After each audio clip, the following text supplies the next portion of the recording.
దీంతో ప్రధాన రాజకీయ పార్టీలతో పాటు ఆయా పార్టీల భాగస్వామ్య పక్షాలు గెలుపుపై ధీమా వ్యక్తం చేస్తున్నాయి.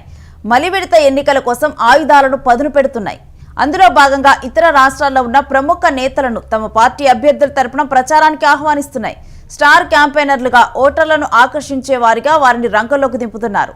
అదేవిధంగా ఎన్డీఏ పక్షాలైన జేడీయూ, బీజేపీలకు మద్దతుగా టీడీపీ కూడా బీహార్ ఎన్నికల ప్రచార బరిలోకి దిగింది. ఇక ఈ క్రమంలో రాష్ట్ర మంత్రి నారా లోకేష్ బీహార్లోని పాట్నాకు నేడు వెళ్లనున్నారు. ఎన్డీఏ తరపున లోకేష్ పాట్నాలో ప్రచారం నిర్వహిస్తారు. 2 రోజుల పాటు ఎన్నికల ప్రచారంలో పాల్గొంటారు. ఎన్డీఏ భాగస్వామ్య పక్షంగా టీడీపీ ప్రభుత్వ విజయాలను లోకేష్ ప్రచారం చేయనున్నారు. ఇక అంతేకాకుండా నేడు సాయంత్రం 6 గంటలకు బీహార్ ఛాంబర్ ఆఫ్ కామర్స్ సమావేశానికి హాజరవుతారు. సాయంత్రం 7:30 బీహార్ పారిశ్రామికవేత్తలతో మంత్రి నారా లోకేష్ సమావేశమవుతారు. ఆదివారం ఉదయం పాట్నాలో ఎన్డీఏకి మద్దతుగా లోకేష్ ప్రచారం నిర్వహించనున్నారు. ఇక లోకేష్ పాట్నా ప్రయాణం గురించిన డీటెయిల్స్ మా ప్రతినిధి కిరణ్ అడిగి తెలుసుకుందాం.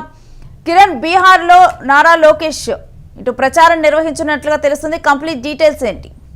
రేణు, రాష్ట్ర మంత్రి నారా లోకేష్ ఏదైతే బీహార్ ప్రచారానికి బయలుదేరుతున్నారు, ఏదైతే ఆయన ప్రజెంట్ కళ్యాణ్ దుర్గం నియోజకవర్గంలోని భక్త కనకదాస విగ్రహ ఆవిష్కరణ పాల్గొన్న తర్వాత ఆయన బెంగళూరు నుంచి పాట్నా చేరుకుంటారని సమాచారం అందుతుంది. అయితే ఎన్డీఏ ప్రభుత్వం తరఫున ఏదైతే నితీష్ కుమార్ ప్రధానమంత్రి మోడీ తరఫున ఆయన బీహార్ ఎన్నికల్లో ప్రచారం చేస్తారంటూ ప్రచారం నడుస్తుంది. అయితే ఈ ప్రచారానికి ముందనుకున్న ప్రకారం ఏదైతే సీఎం చంద్రబాబు నాయుడుతో పాటు ఉప ముఖ్యమంత్రి పవన్ కళ్యాణ్ కూడా ప్రచారం చేస్తారంటూ ప్రచారం నడిచింది. అయితే ప్రస్తుతానికైతే నేడు కళ్యాణ దుర్గం నుంచి బెంగళూరు వెళ్ళి బెంగళూరు మీద నుంచి పాట్నా చేరుకొని ఎన్డీఏ ప్రచారంలో పాల్గొంటారని సమాచారం అందుతుంది. ఇప్పటికే మొదటి విడత ఎన్నికలు ముగిశాయి. రెండో విడత ఎన్నికలు నవంబర్ 11న జరుగుతాయి. అయితే ప్రచారం చివరి దశకు వచ్చింది. ప్రచారం ఊపందుకుంటున్న వేళల్లో రెండో విడత ప్రచారంలో పాల్గొంటున్నారు. మొదటి విడత పోలింగ్ లో కూడా భారీగా పోలింగ్ నమోదు కావడం ప్రభుత్వ వ్యతిరేకతగా అడ్డం పడుతుందంటూ రాజకీయ విశ్లేషక నుంచి సమాచారం అందుతుంది. అయితే ఏదైతే ఆంధ్రప్రదేశ్ నుంచి అనుకున్న ప్రకారం ఏదైతే చంద్రబాబు నాయుడు ఉప ముఖ్యమంత్రి పవన్ కళ్యాణ్ కాకోకుండా ప్రస్తుతం మంత్రి నారా లోకేష్ బీహార్ ఎన్నికల్లో ప్రచారం చేస్తారంటూ ఇటు టీడీపీ శ్రేణులు అటు ఎన్డీఏ కూటమి నిర్ధారించింది. రేణు, కిరణ్, అయితే ఏ రకమైన స్ట్రాటజీతో లోకేష్ ని ఇటు ప్రచారంలోకి దించుతున్నారు పవన్ కళ్యాణ్ ని కాదని?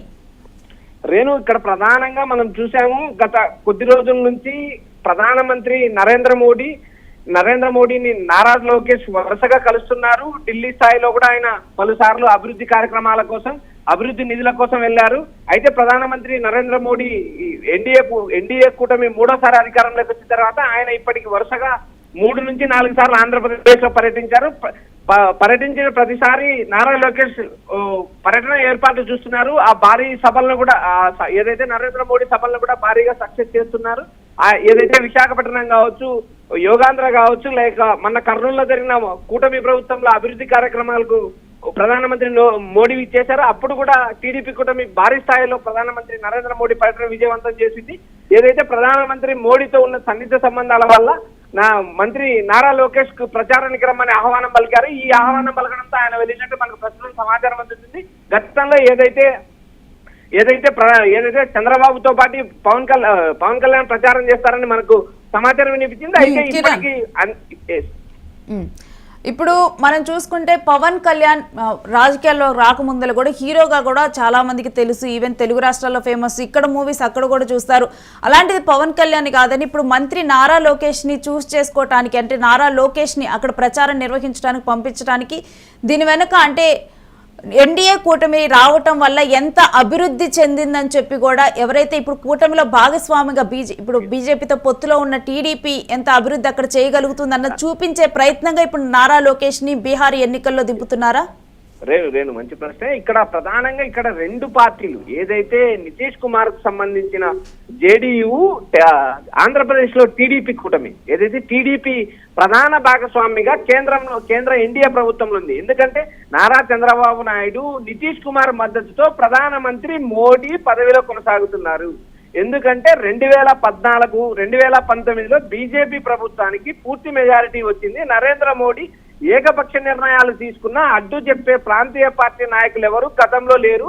ఆయన కూటమిలో ఉన్న పార్టీలు కూడా మోడీ ఒక నిర్ణయం తీసుకుంటే ఆ నిర్ణయానికి కట్టుబడి మాత్రమే ఉండేవాళ్ళు. అయితే 2024 రాజకీయ పరిణామాల్లో మార్పులు జరిగాయి.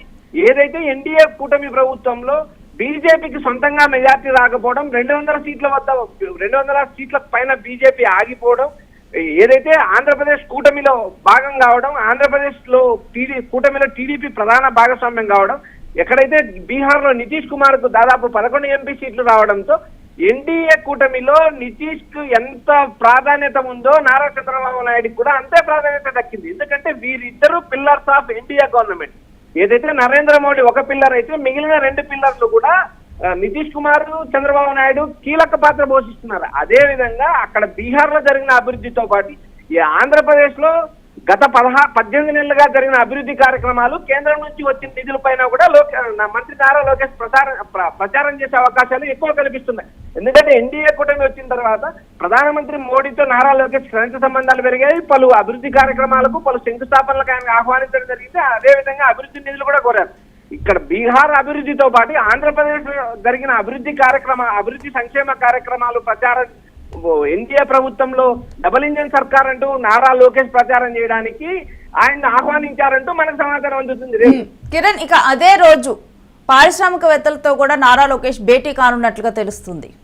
రేణు, ఇక్కడ ప్రధానంగా ఎక్కడైతే వేరు ప్రాంతాలకు, వేరు రాష్ట్రాల్లో ఎన్నికల ప్రచారాలకు వెళ్ళినప్పుడు కేంద్ర ప్రభుత్వ భాగస్వామ్యంతో ఏ పారిశ్రామికవేత్తలతో మాట్లాడాలనేది ఒక సమాచారం ఉంటుంది. ఆ దిశగా ఏదైతే యువ మంత్రి ఐటీ కమ్యూనికేషన్ లో ప్రధానంగా వ్యవహారాలు చూస్తున్న నారా లోకేష్ భారతదేశంలో ఉన్న పారిశ్రామికవేత్తలతో బీహార్ ఎన్నికల ప్రచారం నేపథ్యంలో కూడా పాల్గొనే అవకాశాలు ఉన్నాయి. ఆయన కేవలం ఏదైతే ఎన్నికల ప్రచారమే కాకుండా రాష్ట్రానికి సంబంధించి మరిన్ని నిధులు కోరడానికి, పారిశ్రామికవేత్తలను పెట్టుబడులు పెట్టడానికి ఆహ్వానించడానికి కూడా ఆయన మరో వేదిక ఉపయోగించుకుంటున్నారు.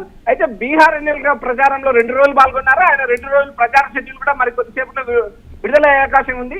నేను ప్రస్తుతానికైతే ఆయన భక్త కనకదాస విగ్రహావిష్కరణ పాల్గొని ఆయన కళ్యాణ్ దుర్గం మీదుగా బెంగళూరు చేరుకుంటారు. బెంగళూరు నుంచి ఆయన పాట్నా చేరుకునే అవకాశాలు కనిపిస్తున్నాయి. నేను thanks for the details Kiran. ఇక నారా లోకేష్ బీహార్లో కూడా పర్యటన చేరున్నారు, ప్రచారాన్ని నిర్వహించనున్నారు. బీహార్లో మొదటి విడత ఎన్నికలు పూర్తయ్యాయి. మొదటి విడతలో కూడా ఓటింగ్ శాతం అనుకున్న దానికన్నా కూడా ఎక్కువగానే నమోదైంది. ఇక ఈ నేపథ్యంలో ఒకవైపేమో ఎన్డీఏలో కూడా అంటే ఓటమి గుబులైతే రగులుతూ ఉంది, ఓటింగ్ శాతం ఎక్కువ నమోదవటంతో కూడా మరొక వైపేమో కొంతమంది ఏమో ఇప్పుడు ఎన్డీఏనే గెలవచ్చు అంటూ కూడా కొంతమంది చెప్తూ ఉన్నారు. ఈ నేపథ్యంలో 2వ దశ ఎన్నికల్లో కూడా లాభం వచ్చే విధంగా కూడా 2వ దశ ఎన్నికల్లో ఎక్కువ ఓటింగ్ నమోదయ్యే విధంగా కూడా ఇప్పుడు చర్యలు చేపడుతూ కూడా ప్రచారాన్ని చాలా కీలకంగా మార్చుకోవడం జరిగింది. ఎందుకని ఇప్పుడు నారా లోకేష్ను కూడా బీహార్లో ప్రచారానికి దింపుతూ ఉంది ఎన్డీఏ. అయితే ఇక్కడ గమనించాల్సింది ఏంటంటే ఇప్పుడు పవన్ కళ్యాణ్, ఇటు డిప్యూటీ సీఎం పవన్ కళ్యాణ్ కాదని నారా లోకేష్ని తీసుకొని వెళ్తూ ఉన్నారు. పవన్ కళ్యాణ్ మనం చూసుకున్నా కానీ సినిమాల్లో కానీ వీటిలో కానీ మనకి ముందలా తెలిసిన వ్యక్తే. అతనికి ఇప్పుడు నారా లోకేష్తో కంపేర్ చేస్తే అక్కడ బీహార్లో వాళ్ళకి కూడా ఇటు పవన్ కళ్యాణ్ ఎక్కువగా కూడా తెలిసిన వ్యక్తి. మరొక వైపు ఏంటంటే ఎక్కువగా కూడా మనం బీజేపీ చూసినా కానీ ఎక్కువగా యాక్టర్లను కానీ లేకపోతే అక్కడ ఉన్నటువంటి స్పోర్ట్స్ పర్సన్స్ కానీ వాళ్ళ చరిష్మాని వాడుకోవాలని బీజేపీ చూస్తుంది. అయినప్పటికీ కూడా ఇక్కడ పవన్ కళ్యాణ్ కాకుండా నారా లోకేష్ని బీహార్ ప్రచారానికి తీసుకొని వెళ్ళటం వెనుక బీజేపీ ఒక స్ట్రాటజీ ఫాలో అవుతుంది. ఎన్డీఏ స్ట్రాటజీ అనేది ఇక్కడ కనిపిస్తూ ఉంది. అంటే ఏపీలో ఇప్పుడు బీజేపీతో పొత్తులో ఉన్నటువంటి కూటమి ప్రభుత్వం అధికారంలోకి రావటం వల్ల అక్కడ అభివృద్ధికి ఎటువంటి నిధులు వస్తూ ఉన్నాయి, అభివృద్ధికి ఏ విధంగా పెద్దపీట అవుతూ ఉందనేది కూడా అంటే అక్కడ ఉద్యోగ అవకాశాలు కల్పించేందుకు కానీ ఇండస్ట్రీస్ రావటం కానీ ఈ కంపెనీస్ రావటం కానీ వీటన్నిటికీ కూడా ఎన్డీఏ ప్రభుత్వం ఏ విధంగా తోడుగా కూటమి ప్రభుత్వంలో బీజేపీ భాగస్వామ్యం అవటం వల్ల ఏ విధంగా సెంట్రల్ నుంచి కానీ తోడుగా ఉంటుంది బీజేపీ అనేది కూడా వీటన్నిటిని కూడా తెలిపేందుకే వీటన్నిటి అక్కడ జరుగుతున్నటువంటి అభివృద్ధి బీజేపీతో భాగస్వామ్యంలో ఉండి కూటమి ప్రభుత్వం అధికారంలోకి రావటం వల్ల ఏపీలో జరుగుతున్న అభివృద్ధిని బీహార్ ప్రజలకు తెలిపేందుకే ఇప్పుడు నారా లోకేష్ని ఈ ఎన్నికల్లో ప్రచారానికి బీహార్ ఎన్నికల ప్రచారానికి కూడా ఎన్డీఏ వాడుతుంది అని కూడా ప్రచారం జరుగుతుంది.